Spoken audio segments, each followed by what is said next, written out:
Today's show is brought to you by racingpicks.com. This is a fabulous place to get free racing analysis and, as the name suggests, picks. I'm going to be writing a special column with my thoughts on Sunday at Saratoga. So easy to get. Just go to racingpicks.com. You click on the expert picks window and you have an opportunity to just give your email, and then you'll have access to some really cool content from the likes of me, Matt Bernier, Andrew Champagne.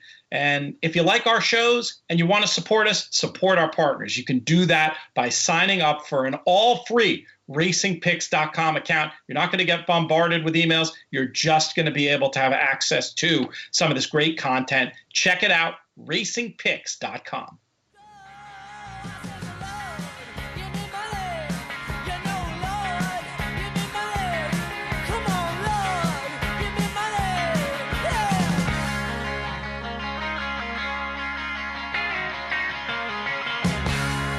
Hello and welcome to the Racing Picks podcast. This is our Travers show. It's Friday, August 7th. I'm your host, Peter Thomas Fornatel, back with you from the DG Flophouse in Saratoga. Not quite the DG Lounge over at the racetrack, which is just a little less than a mile away from where I sit right now, but not a bad place to be sitting and chatting about races this weekend. We've got three very special guests today, and we're going to kick things off with a guy I'm very excited to have back on the airwaves. You've heard him on with us before. You heard him recently on a fantastic must-seek-out episode of JK Plus One. He's a fantastic handicapper in his own right. He's actually the first person I know of who ever did horse racing internet audio. More importantly, he's the voice of the Kentucky Derby from Churchill Downs.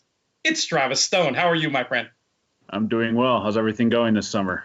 Things are good. Things are good. It's weird. I'm not going to lie, but we're making the best of it. You know, we've had some fun, socially distanced viewing parties. We've got the Travers. It's a stakes laden card. Very excited to talk with you all about it. And Travis, I think we should just dive right in and Sure. take a look at, because we've got a lot of racing to talk about. It starts off with a race that goes as number 7 on Saturday, 3:42 Eastern. The Grade 1 Ballerina, 3 and up, fillies and mares going 7 furlongs. A lot of storylines in this one. Where do you see your money going?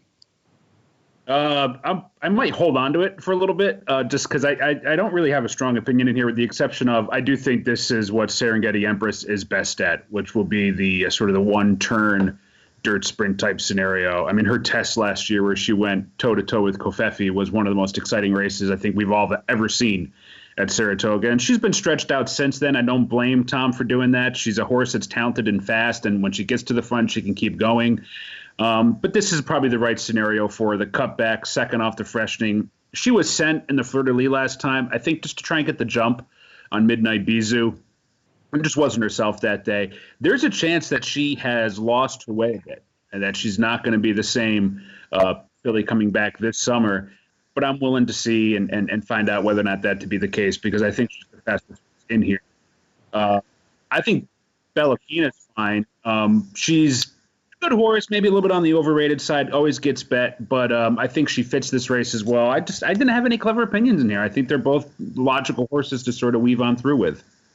Are you concerned about the draw for Serengeti Empress? I feel like this means like the break is the whole race for her. And I worry that even if she does get out of there, Cookie Dough will keep her honest enough that things are just going to set up and or fall into the lap of Bellafina, who's perfectly drawn in the 4-hole. How do you see the pace shaking out as far as Serengeti Empress goes? I think that's fair. Remember last summer she drew the rail. I think it was like 3 races in a row. And she was fine in all of them. She ran well in each of those starts. So I don't think the rail is a problem for her necessarily. She's going to have to break sharply. There's no two ways about it. So I think that's definitely a concern. And, I hear you on Cookie Dough.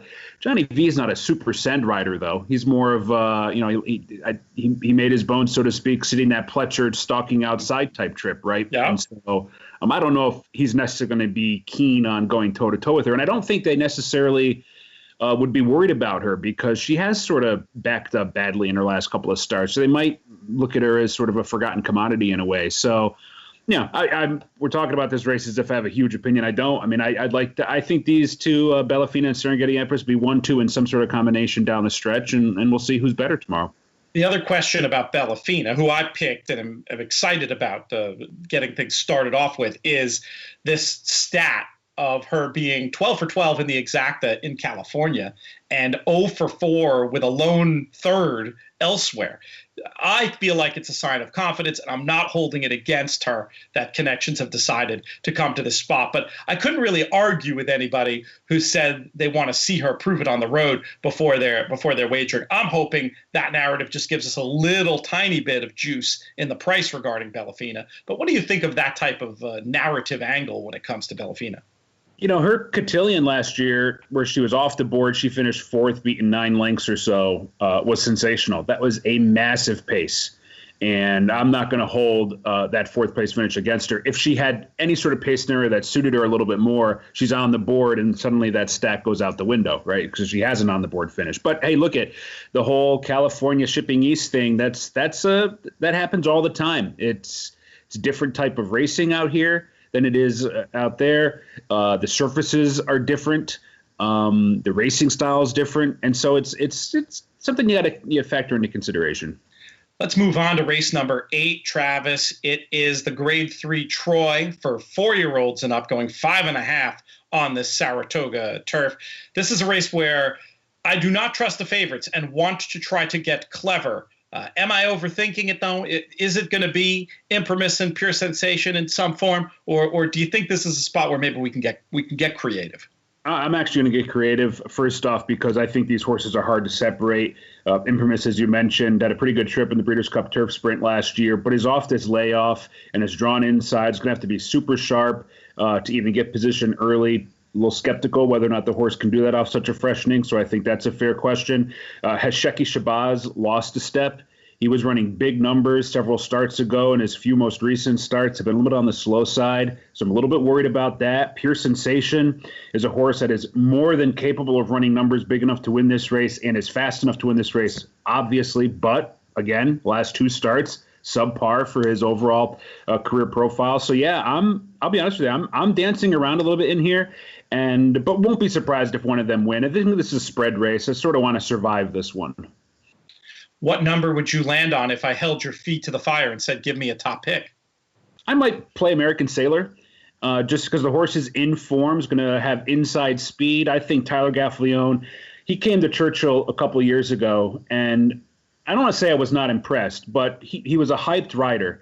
And his first year at Churchill, he's trying to find business and find his way. But in his second year this year, he has been awesome. And I just think he's one of the top riders in the country, and arguably even flies a little bit under the radar. It is sort of with the headlines going to the Ortizes and the Mike Smiths and Rosarios types of the world. So I think Gaffalione's a rider that you can have a lot of confidence in. I think this horse is in form and has improved a little bit, and third off the freshening, and I think he's live at a big price. I'm with you, my friend. I put him on top in my TwinSpires expert picks, and I do think he has the opportunity to be the speed of the speed, especially if Pure Sensation is a little long in the tooth and maybe not going to be able to put the kind of pressure on him early, and maybe Gaffalione could get American Sailor to shake loose. I was also going to use, and I don't love the morning line price, but I'm wondering if we maybe get a bit of a drift on number 7, Chewing Gum, who I don't think will be positioned anywhere forward, obviously, just looking at the PPs and pace figures, but does have some big back numbers, and especially if that number were to drift up. I want some 2s and 7s on my tickets, and the favorites, yeah, maybe I see the point that obviously they deserve their place in the market in theory, but more along the lines of backups for me. I'm with you about survive and advance as a general approach, and my presses will actually be ones at prices. We'll see if we can get anything interesting to happen there in the Troy as we move along to our 9th race on Saturday, the Grade 3 Weah, going 1.5 miles on the inner turf.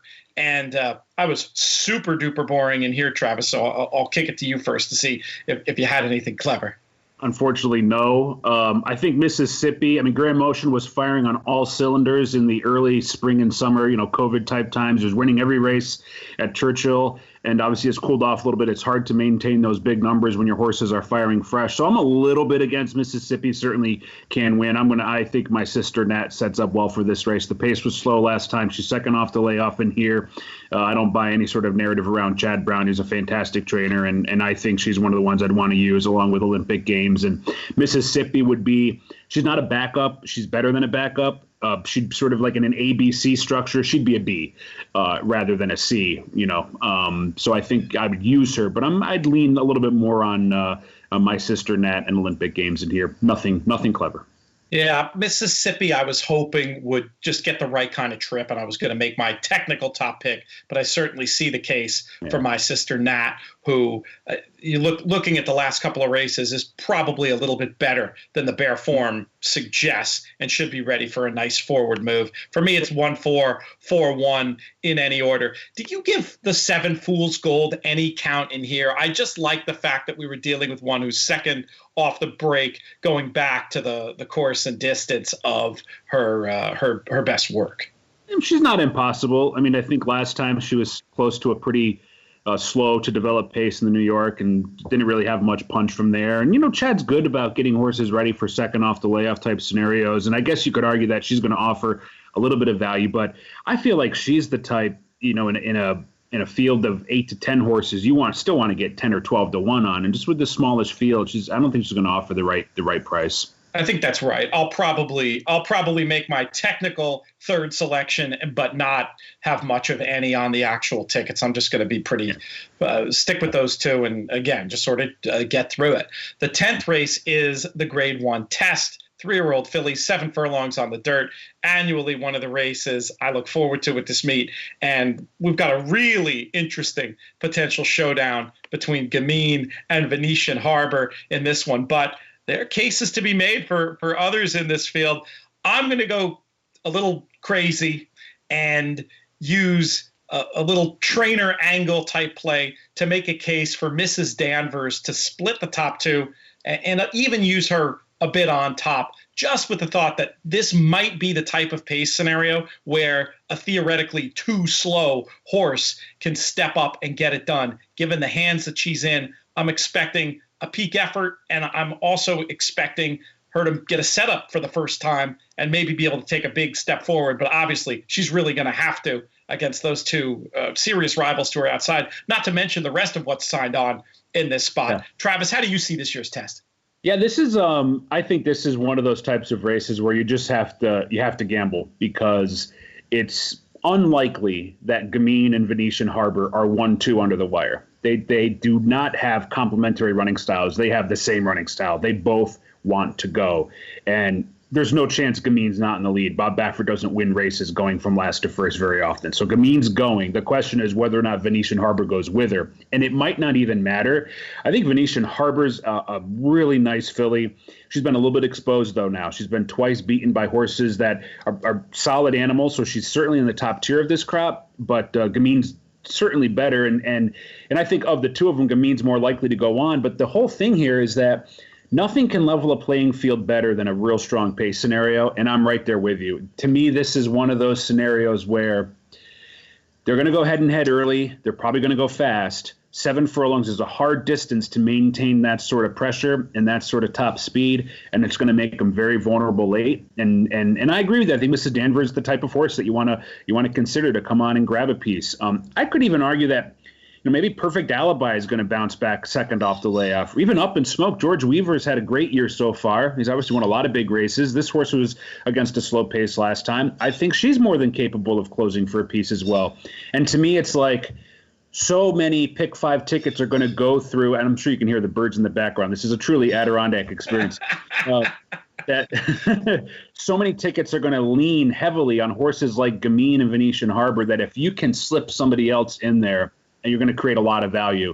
And I'm definitely going to have some tickets that beat both of those, arguably with the inside 3, probably leaning on Danvers and Smoke, though, a little bit more. I definitely get it, and love for tries and supers. There is super wagering despite the small field. If you can somehow get one of those big ones out of the 4, I mean, that's going to take a lot of doing, but it certainly could happen if they go fast enough up front. And Up in Smoke, I think, will be ridden I think will be ridden to get a piece. Just thinking about what even a third in this race would mean for her value. I like that idea very much of messing around in this race, having more of my play go vertically than horizontally in this year's test. Yep, I'm right there with you. I had so many examples of long shot closes that come on for pieces of big races in history, and those are my favorite types of bets, as you know. I like to find those long shot closes to grab a piece. Mike Maloney calls them dinkers, those horses that can run third and fourth and deliver extreme value when it comes to your vertical exotics. And I've seen you in action and your ability to get those on the tickets. And I'm glad we see that one. I have much more confidence now betting that one after hearing your opinion of it. Okay, Travis, let's talk about the main event on Saturday. It is the Grade 1 Travers. Sort of really interesting situation where it becomes not only the Midsummer Classic in its own right, but also the last dance before this year's Kentucky Derby. It's being billed as a match between number 3, Uncle Chuck, and number 6, Tis the Law. Is it as simple as that and those two? We'll start there. Probably most of the time it is. I think most of the time, but obviously this is horse racing, so there's plenty of scenarios that could play out where it's not. I just think these are two exceptional colts. Tis the Law, in a year that he could have been mismanaged at almost any turn with the gap in racing and the new schedule, he has been managed absolutely perfectly, and he's been maintaining his form. He's forwardly placed. He's got tactical speed. He clearly is a horse that can handle a longer distance. I think he is by far the horse to beat.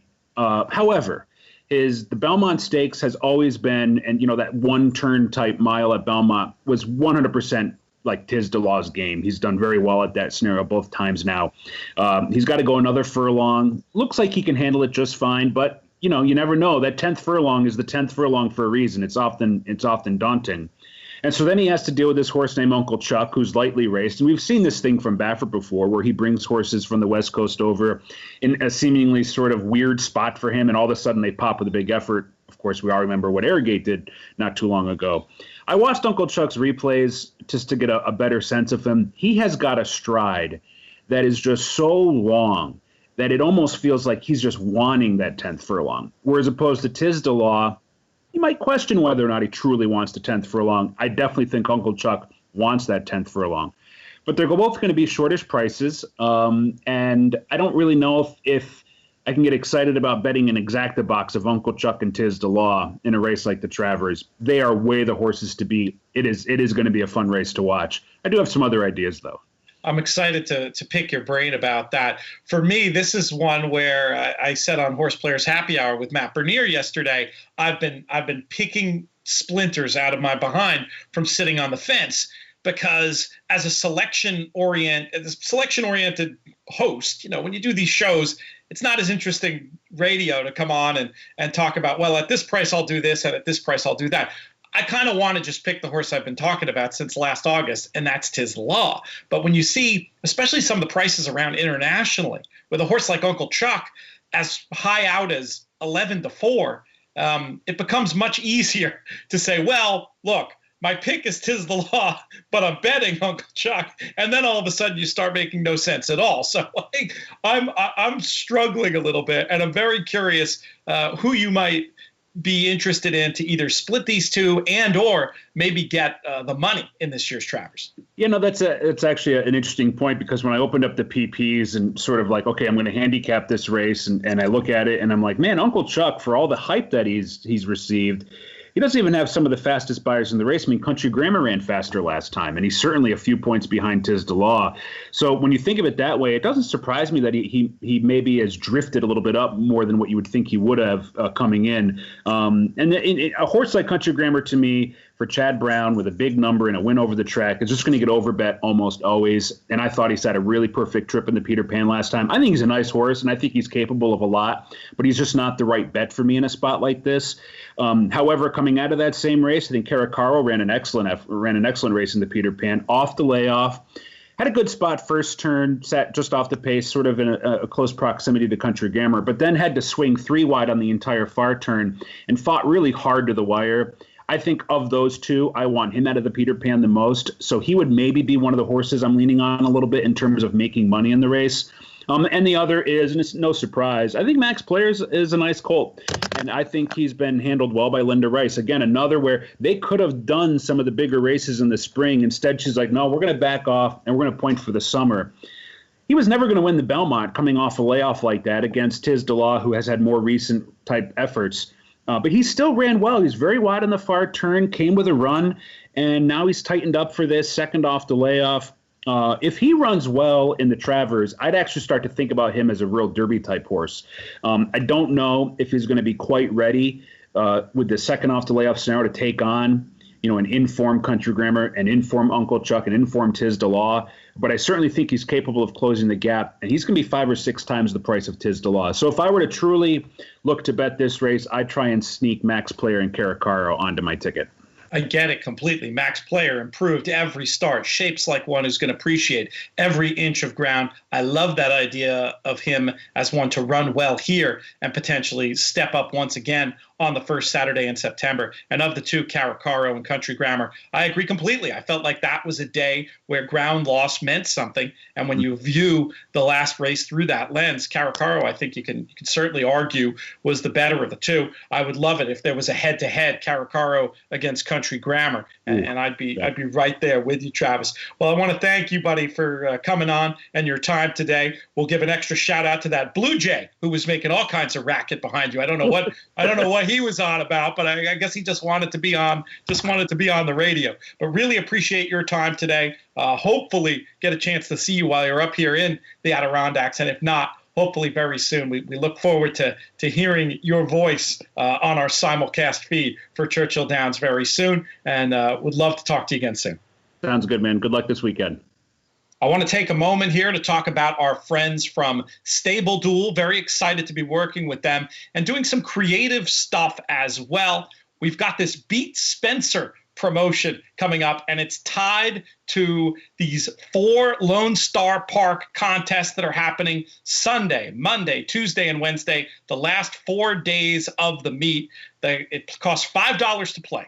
If you play in all 4 of these contests and you finish ahead of Spencer, each time you finish ahead of Spencer, you get another entry into a special game where there's going to be $250 on the line, and the only catch is you have to play in all 4. But it's a chance to get a little free roll, to get a little action from Sunday, Monday, Tuesday, and Wednesday. Our partners at Lone Star Park, our partners at Stable Duel, we wanted to be a part of it as well. So we've got Spencer involved. Of course, there's great games all weekend. You can check them all out through StableDuel.com or via the Stable Duel app. I said it earlier in the show. I'll say it again. You like our shows, you want to support us, support our sponsors. Stable Duel is one of them, a one-of-a-kind way of playing the races that blends traditional horse playing and fantasy sports. Check it out, StableDuel.com or via the Stable Duel app. For our next segment, I'm very happy to have on a guest I've been meaning to have on for quite some time. I'm a big fan of his work up at Woodbine. He is Jason Portuondo. Welcome to the In the Money airwaves. How are you today, buddy? I like it. That's a nice way of saying it. We haven't forgotten about you, right? No, I appreciate it, guys. Love to be on. I've heard a lot about the podcast, and I said, one of these days I'm going to get there. Today is that day. Thank you. Oh my goodness, you're too kind, and we appreciate. Flattery will get you everywhere around here. Especially if we can share lunch the next time I'm up through Toronto. It looked like a delicious veal sandwich you were working on there. Yeah, you know what? There are a lot of great spots around to get veal sandwiches, but nothing is authentic as Nona. So, Nona, you know what? I even tell my wife, sorry, you're not as good as your mother. You're okay, but you're not as good as your mom. So I will share some of that with you, being of Italian descent as well, next time you're here. Oh, fantastic stuff. I want to just do a quick background question. Okay. I mean, folks know you from seeing you on the simulcast feed, but I'm curious to get a little bit more of your history. It seems like everybody in this business has their origin story of how they got into racing in the first place. What's yours? So my uncle, my dad, both actually owned harness horses. So that was my first introduction to horses, period. Probably about 6 or 7 years of age. So I started working at Greenwood back in the day, the old harness racetrack in downtown Toronto by the lakeshore. started with the harness horses, then I gravitated towards the thoroughbreds. I met up with Kevin Attard as a young kid. His dad, Tino, is still a trainer as we speak. Longer story shorter, Kevin introduced me to the backstretch. I started working with the thoroughbreds and never looked back. And then I have a TV background as well. I worked at Sportsnet, which is basically like the American version of ESPN. Sure. We also have racing on TSN now. So it's the perfect marriage of TV and racing. And once racing gets in your blood, forget it. It's always there. Fantastic stuff. We'll talk much more. I could ask you 6 follow-ups based on your background, but we're not going to do that today because I know you've got broadcasting to do, and I want to get to these races on Saturday at Woodbine, especially the last race. We'll pause and do plenty on this $295,000 carryover that's a mandatory payout in the Super High Five. But let's back up a little bit and start off with Woodbine's 7th race on Saturday. We've got 2-year-old maidens going 6 furlongs on the synthetic. We've got fillies here. Just curious to know how you were thinking of getting things kicked off in this late pick 4 on Saturday. Double whammy. I mean, we're talking 2-year-olds, so they change from day to day, week to week in terms of their races, right? And then maidens. So it's a tough way to kick things off, but I'm really just going to lean on the race from, back on July the 4th, Independence Day, for you guys. Happy. Hopefully you had a good one. I really feel like horses coming out of that race where Silent Mamba was able to get the win that day, I think secretly, is really going to benefit from that opener. And I don't want to go back to that race because I actually had the winner that day and then the horse jumped the rail and everybody was okay. But my horse was going to win that day. Secretly, I think, slow start, was gaining ground, galloped out really well. So now you go from 5/8 stretching out or 4.5 to now the 3/4. Some horses, it's a bit of a question mark. I think secretly he's going to enjoy that. I like that horse on top. Hatmaker Holiday also comes out of that same race. I'm going to include that filly. A couple things bother me, though. Actually, 3 things. One, Contreras leaves. So that in itself is kind of interesting. The blinkers go on. Maybe that's a good thing, even though Carol doesn't have the greatest of numbers with that type of move. And her maiden second start, not the greatest as well, but Patrick Husband sees fit to ride. The works are good enough. I'll use that one in second. And then speaking of Contreras, you'll find him with the 2 For My Elby. And this is a horse that's trained by Laura Krasaskaite. And this one gets blinkers on, and this one gets Lasix, and has been tearing up the track in the morning. So 2-year-olds, I'm going to spread a little bit, not overly deep, but I'll use 2-3-11, or 2-3-10, I should say, in that opening leg. I'm definitely with you on secretly. I always think it's interesting when a maiden gets bet hard like that and doesn't break. It suggests to me that there's more speed than we saw on debut. And I think because of that, maybe we get a little bit of juice in the price and we can get all of that 3-1. And I love your case on the 2, and we'll be including your other 2 runners as well. Let's move on to the second leg in this sequence, race number 8. We've got a 3-and-up allowance going 6 furlongs on the turf. I had one I wanted to run by you in this spot. Number 2, Roman Doro. I thought was a little bit interesting off what I thought was a pretty rough trip. First time off, a long layoff, and I thought she might be able to go a little bit better and get a good trip just in behind the speed. Maybe the tale of 2 trips could make the difference for Roman Doro in this spot. But how did you see it? Good news for you. That's my 4th pick. I went 3 deep. You know the rest of that story. It always happens, right? So, that's a horse coming out of just a troubled trip. I mean, a bunch of them on the inner course that day, just nowhere to go, and this one was crashing and banging along with a few others. The most fruitful combination here at Woodbine this meet, Kimura Cassie, so you can never go wrong there. I didn't include her. Hopefully it doesn't come back to bite me in the butt. Betwixting just looks to be a logical play in there, getting back to turf for Marty Drexler, who, by the way, is the leading turf trainer here at Woodbine. So that's crazy to say that because for the longest time he was known as a guy who couldn't win a race, couldn't buy a win on the turf, but now he's got 9. And he is number 1. So Betwixting, I think more of a stalking style type of role will help out this horse's chances. She's just kind of a formidable foe. Revivalist, the speed that one brings to the table. Winning on the inner last time, loses Hernandez to Betwixting, but Contreras is going to ride for Norm McKnight. Combination we don't see a lot of. Here's my X factor. Short Summer Dress. This horse has been on the grass before, 2 back. It was a bit of a speed and fade. I say a bit because the horse, even though finished 4th, only got beat a length. Last time out, missed the break, and then all of a sudden was able to chase instead of being a chasee. I'm hoping Emma decides to use that role once again, because obviously going 3/4 on turf, there's going to be a ton of speed. I hope she sits and stalks. Short summer dress, I think, has a chance to be a bit of a wild card. 12-1 on the line. I'm going to go 4-7-9 in terms of my late pick 4. I like it. Let's talk about this 9th race. We've got 3 and up claimers, 25,000, 7.5 on this inner turf, which, as you pointed out, I've noticed the tight turns, it can produce some trips. And we've got this race just left me scratching my head because there's so many runners second off a layoff who I'm expecting to improve. I'm just throwing up my hands with this one, Jason, and betting whatever you tell me. What did you come up with? Oh, jeez. Good luck with that.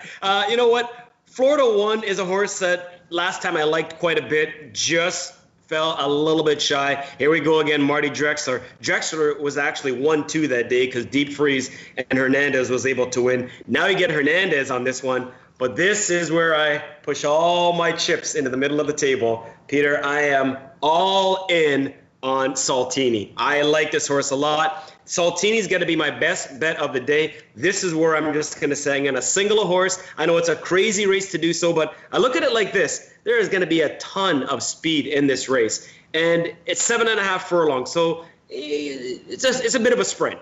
But it's a 2-turn sprint, and Saltini looked really good in that Woodbine debut, and I really feel like getting back to grass, even though I played him again most recently on synthetic, and it was just kind of a type of effort. Getting back to grass for Nichols and Hall, I think this horse is going to be stalking to speed. Got to be close because on that inner, it's all about speed. That is my key to the late pick 4 sequence, all in on Saltini. I like that case, and we've seen on the inner turf where, I guess presumably because of the tight turns, the riders are extra aggressive, and it can set up for ones coming from just off the pace. Saltini does have the best-looking late sectional figures in the field, so I like that idea. You've definitely talked me into making that one, if not a single, at least a big press. Yeah, well, you know what, too? Oh, okay. No, I was going to say, just a signal dropped out there. Sorry about that. Oh, you're good. For me, I look at these tight turns, and you're right, because even when it was a harness track, we always said speed does so well because of those tight turns. But having said that, the stretch on the inner course is deceptively longer than you would think. So it's actually not that bad for closers, but it's just such a speed-induced course because it's always so firm. We haven't had a lot of rain, so speed has been the thing. But Saltini, if he can stay close enough, I think he's got a big-time shot. Let's move on to our nightcap. This is a race that's going to attract a lot of attention, not just because it's a big competitive field, but we do have 295,000 in carryover in this jackpot super high 5. That this is the mandatory payout day. So even if you're not somebody who usually is looking to chase jackpots, this is the day to try to take it down where you're going to get the extra value. This is a pool that, to begin with, has a 15% takeout. With all that money added, I expect horse players, every state where it's legal, to be participating in this one. And Jason, we'll start out with who you like best for the top slot to sort of button up our conversation about the pick 4. And then let's talk about it from a super high 5 perspective. Who do you think is going to win this 10th race at Woodbine on Saturday? Keyword being think, because remember how you just said you weren't sure about that 9th race? Well, let me borrow that phrase here for the 10th. This is a big-time head-scratcher. I mean, I went up and down this race so many times. I landed on the 5 words of gold, but not with a lot of conviction. That last race, obviously something went wrong, but it was ugly, beaten just over 17 lengths. Now the blinkers go on. I'm hoping that helps. Hernandez is going to ride here for Stuart Simon. The drop in for 40. Again, I'm hoping that's going to be a good enough thing. But, we haven't seen this horse since the end of June, so I need a good price. 3-1 on the line is decent enough, but anything lower than that just doesn't make sense. So I'm going to close my eyes, cross my fingers, hope for the best. Words of gold, my top pick, but like I said, not with a lot of conviction. Interesting side storyline in this spot is the also eligible City Fashion, who is not necessarily going to run, but when you look at the pedigree, this one has some precocity, this first-time starter. Should she sneak in, she might be one to be reckoned with in this spot. 100%. You know, I always keep an eye on horses that draw in off the reserves. And if this one gets in, for sure. You're right. I mean, we started talking about Kimura and Cassie, and this Daughter of City Zip, definitely, you know, the works are snappy in the morning time and makes a lot of sense. And that changes the complexion of this race completely if she gets a chance to draw in. So you're right. That definitely is the X factor. Let's talk about how we're going to fill out for this super high five. Who are some of the other numbers on your tickets? Maybe something at a bit of a price we could look to key in underneath, or how do you envision playing this super high five with the 295,000 extra in the pot? Marjorie's Dream, Husbands, and Thompson, you know, just got to be a length last time out. That was at this level. Just makes a lot of sense. The figure's good enough. Actually, wouldn't be surprised if she actually goes off as the race favorite. And, you know, just a horse that I think is a must-use. If you don't have that one in the top five, good luck, because I think that's a horse that's definitely going to be in there. Some others that intrigue me, you spoke of Kimura. If the Cassie filly doesn't draw in, then Wide Awake for Drexler just looks to be another horse in here that is one that you can lean on. There's a lot of jockey juggling going on in this race. You know, Hernandez gets off that one to ride Words of Gold. Boulanger obviously sidelined with injury, so we understand why he's not riding back, but Wide Awake drops. Hopefully that's going to help. Linda Loves Lace, the 11 horse in here. Something went amiss in that last one. She's definitely not that type to get beat over 30-odd lengths. Wilson doesn't stay, though, so that bothers me a little bit. It's not like she's not riding on the card. I don't think she's got a horse in this race. No, she doesn't. But that one could totally bounce back. And if she does, I think she's a big-time player. And then I'm going to toss in the firster for Bob Tiller in here. Simple Souvenir. Isabel Wentz. I know she's still looking for that first win. It's going to happen. She does a lot of work with Bob and his horses in the morning. I think when she gets that first win of the meet, it's going to be a firster that is just going to get out of the gate and just keep going. And she's just going to have to, you know, pull on that inside rein a couple of times and then just get to the wire first. I like it. And I think there's a way you can construct tickets with the 5 Words of Gold and the 3 Marjorie's Dream as the keys who have to be there somewhere in the number, and then feathering in runners like the 2, the 4, the 11, and the 13. There's a way to construct a pretty manageable super high five ticket and hopefully get a piece of this carryover. With that much money that has to be paid out in this pool, you don't necessarily need to have a major price to unlock what should be an overlaid payout. And with if you get a clever opinion like Simple Souvenir up in the number, that should unlock things and make it pretty appealing. I'm definitely looking forward to participating on Saturday at Woodbine, but enjoying these Saturday cards as much as anywhere in North American racing. And Jason, been enjoying your work and look forward to seeing you on TV and having you on these airwaves again soon. Thank you for the invite. I appreciate it. I'll have the veal ready. Let me know when you're coming. Done, my friend. Done. Right. Thank you so much, buddy. There's no better time to sign up for a TwinSpires account. Friends of the In the Money podcast can sign up with the code ITM200 to get a risk-free win bet up to $200. Download the TwinSpires app or visit TwinSpires.com and use the code ITM200 to get your risk-free $200 win bet now. And don't forget that both JK and myself are doing expert picks for TwinSpires. You can get our thoughts on every race at Del Mar, which JK is doing, or Saratoga, which I'm doing. Just click on the little expert picks icon on TwinSpires.com or via the TwinSpires app. Check it out today, TwinSpires.com or through the TwinSpires app. Next up on the show, a guest I'm very excited to have on, been meaning to have him for quite some time. We've got him today to talk about Del Mar, what's going on in his life, as well as this Derby Future Pool number 7. He is from VSIN and Horse Racing Nation, Ron Flatter. Ron, how are you today? Well, good to be aboard, Pete, but I've had you on my podcast a couple times. You were the one who told me at an NHC a couple years ago when we were talking about how all the podcasters and audio folks, we get along so well. And, in a business that can be a little bit catty, we get along. And you had the great line. You said, hey, listen, if one of us is benefited by the rising tide, it raises us all. And I've used that time and again to explain exactly why it is the podcasters all along.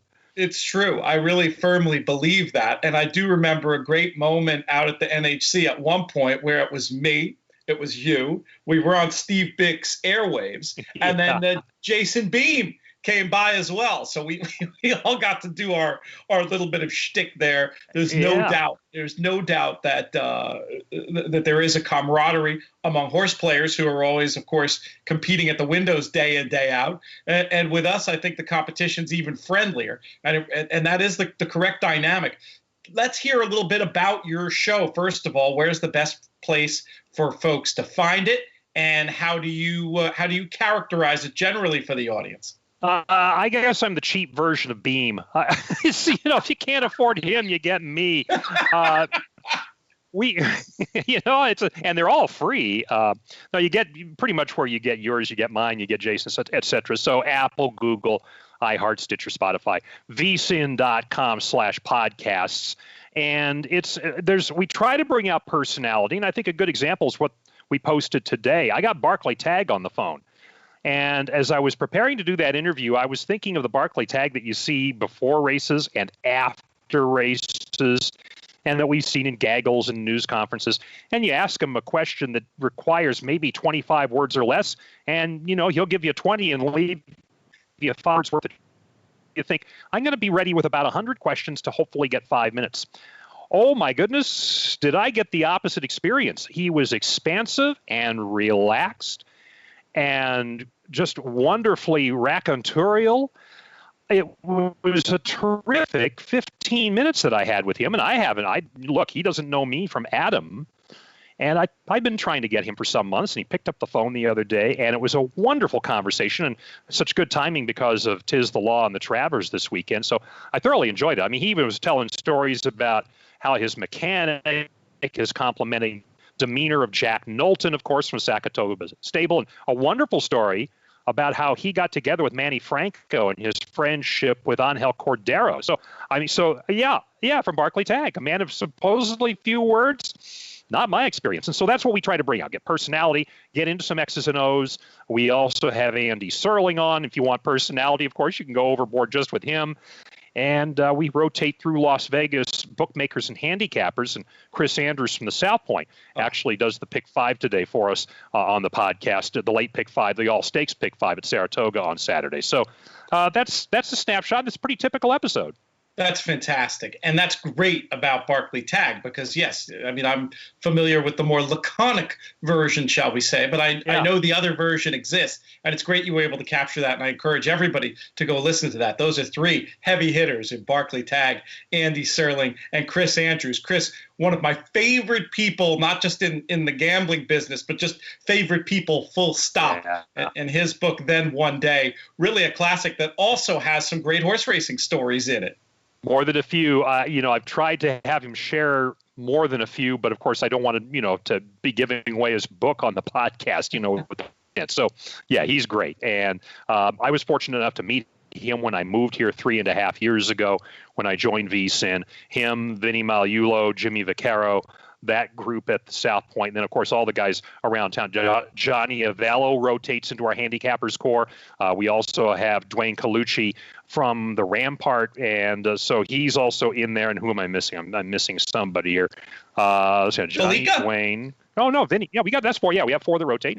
And so we run through them, and they've been pretty hot. And they certainly beat the hell out of me because, I'm going to pretend a handicap for you here shortly. I consider myself a better host and journalist than I do a handicapper, in part because of results. A student of past performances you are in your own way. Then I was going to guess Chris Felica was somebody you might have on the air from time to time, just given his deep association with VSIN and our mutual friend Gil Alexander. Yeah, and I've known Chris for a long time. When I was at ESPN, going back to 1992, that was when I got to ESPN, and Chris got there. I don't know, it was around that time, and so we struck up a friendship of sorts at that time. I think we even played poker together, one all-nighter years later that kind of spun me away from poker because I think I still might owe Chris money from that particular night.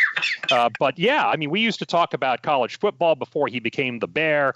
And so, yeah, I go way back with Chris and his roommates. I'm trying to remember now. I'm blanking on his name, and this is horrible because at my age I blank on names. Oh, Brad Edwards and Peter Saccone, who's the news director at ESPN Radio. They were roommates. They were housemates. So you go visit one, you visited all three, and a good time was always had by all when we got together. That's fantastic stuff. I want to get another quick word on what you've been doing over at Horse Racing Nation. Then we're going to dive into these races and look ahead to this Derby Future Pool number 7. But tell us about the HRN work and where that can be found.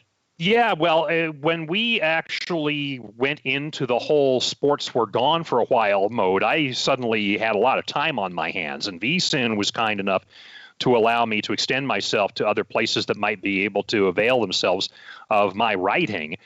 And so I've been writing for Horse Racing Nation for several months now, and so it's general assignment sort of things. We do barn tours, and when Churchill Downs the other day decided that it was going to invoke, although I guess they're sort of doing it with a toe in the water but not all the way in, the August 24th rule for jockeys to be in the Commonwealth if they want to ride Derby week. We were out in front of that story, and so I was news hunting in that regard. Feature, I think, posting today on the New York Racing Association TV duo of the aforementioned Andy Serling and Tom Amos. Are they as snarky with each other as the Dunphy sisters and the Harper brothers were on sitcoms of recent visage? So we get into that a little bit, too. So it's a lot of writing I'm doing for HRN, and it's been a lot of fun. It's given me a chance to get back on my old deadline writing chops of my early days in this.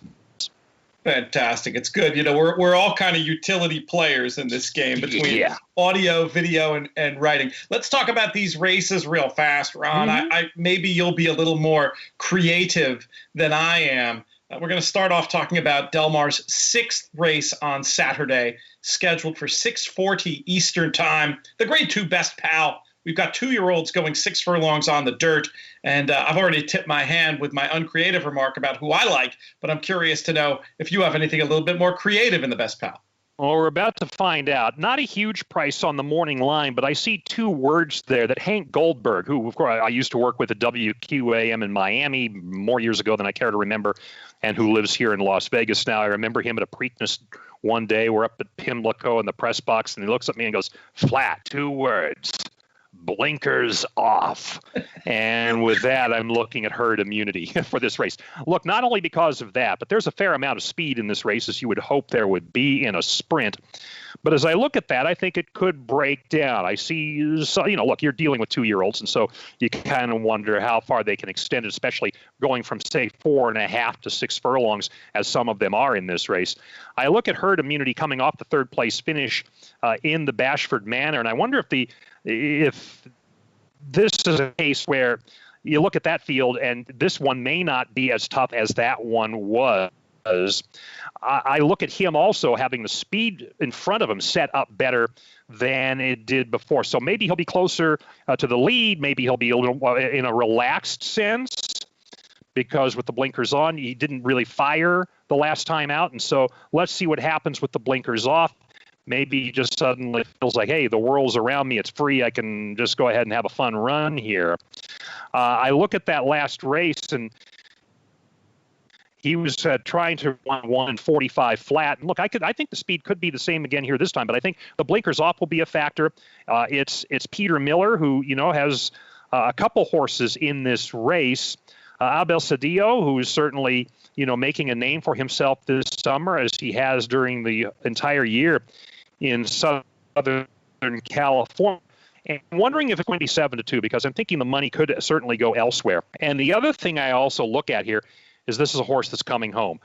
Maybe he just didn't like Churchill Downs, and so coming back to Del Mar, I think, could be really good here. So chasing the pace, coming maybe with that first run on the turn, I'm going to look at herd immunity, the number 5 horse in the 6th race. Makes sense to me. My boring pick is number 4, Broderick, who I presume will be a fairly heavy favorite. I just thought looked very tough off that maiden score. Only a short field in there, but the form's working out well. The race came back strong visually and on the clock. good pedigree to progress further, and no apparent world beaters sign on. I do like your idea of herd immunity as an alternative with the blinkers off of that idea of maybe being able to sit and finish, because I think Roderick will be the speed of the speed, and I would not mind having a little bit of a backup with a horse who we can make a case is going to be able to pass a fast horse. Maybe the blinkers off will be the ticket for yours, but it's number 4, Roderick, for me. And with that, let's move on to our 9th race at Del Mar on Saturday. It goes at 9:10 Eastern time. The Grade 2 yellow ribbon. We've got fillies and mares, 3 and up, going a mile and a 16th on the turf. And Ron, who did you like in this spot? Yeah, not as much speed in this race as there was in the earlier race. And so as I look at this, I got a couple I'm looking at here. Look, I can't get around Keeper of the Stars, and I really think that she could be bet into being the favorite in this one. She met up with a couple of the other horses in this race in an earlier start. But as I look at this, in her win in the Wilshire, I don't think there was that much pace in the Wilshire. But, look, you can't get around, and that's why she finished 5th, I think, because there wasn't enough pace at the front end. 2 previous wins, the Gamely, obviously, I mean, that speaks for itself, the Buena Vista. So I can't look around that. I've got to include Keeper of the Stars. But the other one I'm going to look at here to throw in, and hopefully at a nice price, is Boisita for Richie Baltas, coming off the second place finish in the Gamely to Keeper of the Stars. So, look, familiar exacta from that standpoint there. I think 6-1 would be an overlay for this horse. If I get 6-1, I may be pushing a couple more shekels into the till in that particular case. So, look, you got Flavian Pratt here. 3 out of 4 before the Gamely, and also cutting back and dropping a couple of pounds. So that can't hurt. Flavian Pratt being here is so influential. And that's why I'm a little bit worried that bettors are going to see that and pour more money in. So I'm hoping I'm getting 6-1 there. I admit I'm attracted by the price to a great degree. I saw 6-1 and I thought that is an overlay. My big concern in terms of the pace style in this race, will there be enough for her to come after in this one? Because she is a stone cold closer.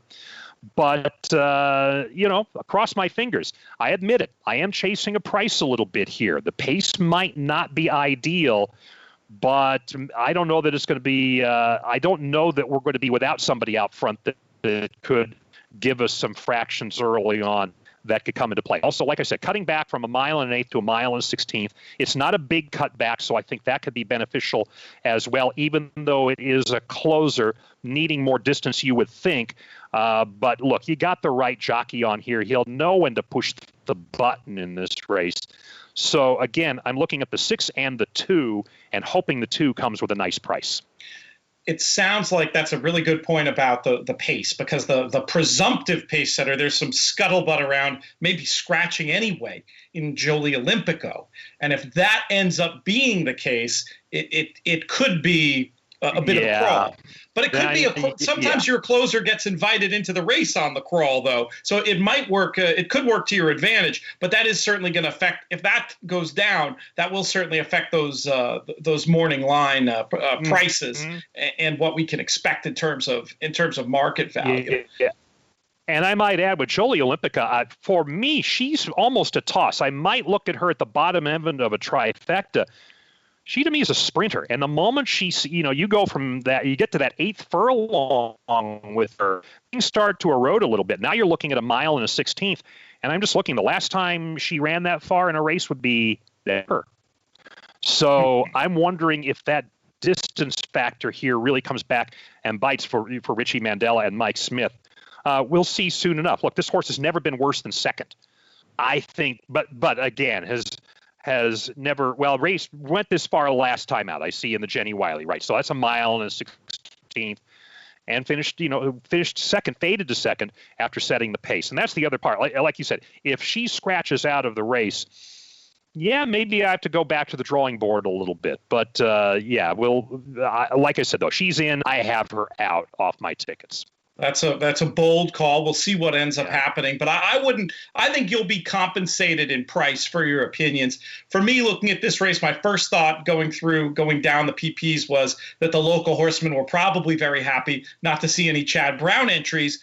but they do have to deal with a Brad Cox entry, which leads us to number 7, Bo Recall. This one I thought came home very strongly last time against Newspaper of Record, if there were an anti-post market for the Breeders' Cup Mile, Newspaper of Record's name would be at or near the top of it. And I just felt like in this field, Bo Recall, best form in figures. And I'm just always a sucker for grade 1 East Coast turf form moving west. Another one, though, the pace scenario isn't going to be doing Bo Recall any favors either. So we'll see what happens. Well, although didn't do her any favors the last time out. I mean, you're looking at what, 48, 112, and 1. I mean, that's not exactly burning it up either. No. On what was firm turf at Belmont. And so I think she overachieved when I look at that last race. I think that she just kind of fell into a spot like you were suggesting could happen with closers, that, it's not always a burner pace that allows closers to close. And I remember watching that race and thinking, what is Bo Recall doing there when these fractions are coming up so short? So, yeah, I think the pace scenario could happen again that way, especially if Jolie Olympica is out. I'm just looking here. Well, Harmless could set an early pace. I don't think that she has enough to be able to finish the Phil D'Amato horse that's now bounced around on the claiming circuit, but or at least through claims or at least switches or whatever. I mean, whatever the case, this is now going to be, she was claimed and now goes from Michelle Lavelle to Phil D'Amato. So, yeah, that's the case. Okay. Maybe I have a little hope here that there's something to chase at least early on. I just worry about what it's going to look like when they get to the turn. I'll mention Summering as one who could be an interesting pace influence in the event that Jolie Olympica comes out of there. I might mess around with those two, the 1 and the 7. But Ron, we only have a few more minutes of your time, and I want to get your thoughts on the Kentucky Derby future pool. We've got pool number 7 coming up pari-mutually from Churchill Downs this weekend, and I also know there are various places in your current state of Nevada that are offering futures. I was just curious if you had any thoughts about either the morning line on this pari-mutuel version of the future pool or anything available around town right now that listeners should be paying attention to. It was funny when I was talking with Andy Serling about the futures, we fleshed it out, and I was wondering if I should go in on Caracaro. I could get him at 55 to 1 to win the Derby, and I thought, he'll be shorter than that if he gets into the Derby, but not a lot shorter. And then Andy said, you better jump on that 55 to 1 because you could be looking at half that or shorter when you get to the Derby. And so I have. You're not going to get that. The Kentucky Derby future wager morning line says 50. It all depends on what he does in the Travers. And look, I always 100%. Say this about the pari-mutuel future wager, which of the Kentucky Derby future wager, you're going to watch and wait. And I think the interesting thing is all those horses not named Art Collector who are in the Ellis Park Derby are sitting at 50 to 1 on the morning line. And there's nothing that's going to be able to influence that because the Ellis Park Derby is going to go off 10 minutes after the future wager closes on Sunday. So if you're waiting to see, so if you're going to wait to see the result of that race to influence how you'll bet, you'll be too late. And so really what you're doing is taking a chance on, really you're betting as much on the Ellis Park Derby if you bet on one of those horses as you are on the Kentucky Derby. There could be some value there. Two ways to look at it. You could say it's a head scratcher. Why didn't the Ellis Park Derby folks move the race earlier? Churchill hold the end of the futures until maybe another hour. Whatever. That's not going to be the case. So that makes this unique for a final future in the Derby pool because you won't have all of the information that you normally would want before you make that bet. I will say this. Best advice to you, and I think we should be unanimous on this, if you're going to bet on the Kentucky Derby future wager, at least wait until the Travers is done so you can have an idea of what the pari-mutuels will look like. And like any horse race, this is the same as any race.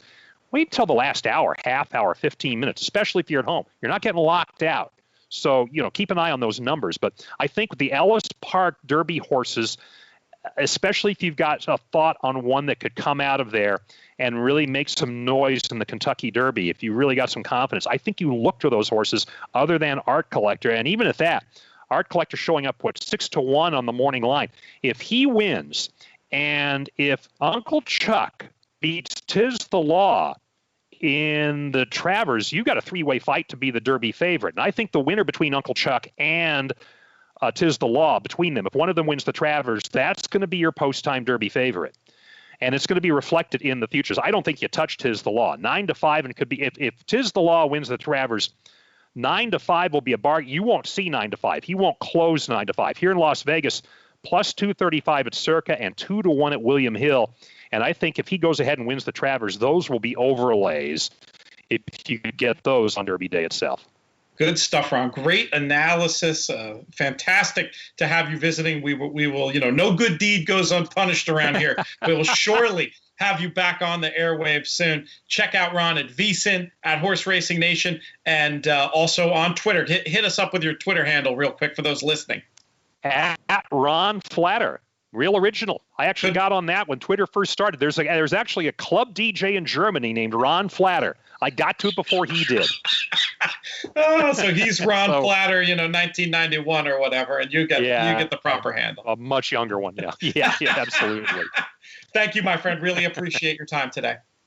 That's going to do it for this edition of the show. What fun to have this fantastic array of guests on today. And we'll thank them one more time. Travis Stone, Jason Portuondo, and Ron Flatter. Also want to thank our title sponsors from Racing Picks, racingpicks.com. You definitely want to go and check them out. Remember, I'm going to have a special column with my thoughts on Sunday's racing. You can get it. All you got to do is navigate over to racingpicks.com.